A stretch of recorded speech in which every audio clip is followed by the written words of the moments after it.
Hello everybody, and welcome on my journey to watch 500 films in 1 year. The 16th film I watched was Dune, directed by David Lynch and dedicated to Federico De Laurentiis, the executive producer's son who was tragically killed in a plane crash. It is about a duke's son who leads desert warriors against a galactic emperor and his father's evil nemesis when they assassinate his father.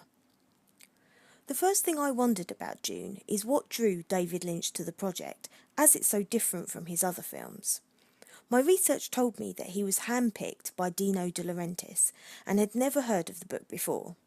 He bought a copy and accepted the challenge to direct the film as he was convinced the project was achievable. He wasn't particularly a fan of sci-fi, but was drawn in by the dreamlike sequences and symbolism.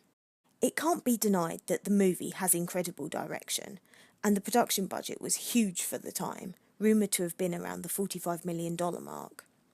The fight scene with shields between Patrick Stewart, who plays Gurney Halleck, and Carl MacLachlan, who plays the main character, Paul Atreides, is just one innovative interpretation of the text, and there were parts of the film that reminded me of Barbarella in terms of set design. I especially liked the internal monologues of the characters that were shared in voiceover, as this helped a bond develop between the characters and the audience.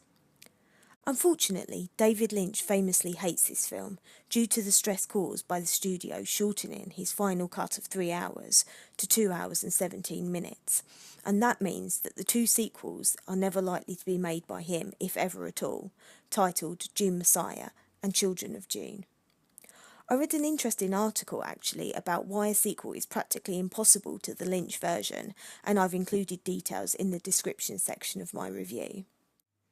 For me, Dune is an expertly crafted acid trip of a film, and pretty much anything by David Lynch, who actually has a cameo in the film, is going to get a positive review from me, as he is one of my favourite directors.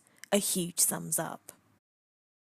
Please join me for my next review, where I will be talking about Supermensch, a documentary about Shep Gordon, the Hollywood talent manager, film agent and producer.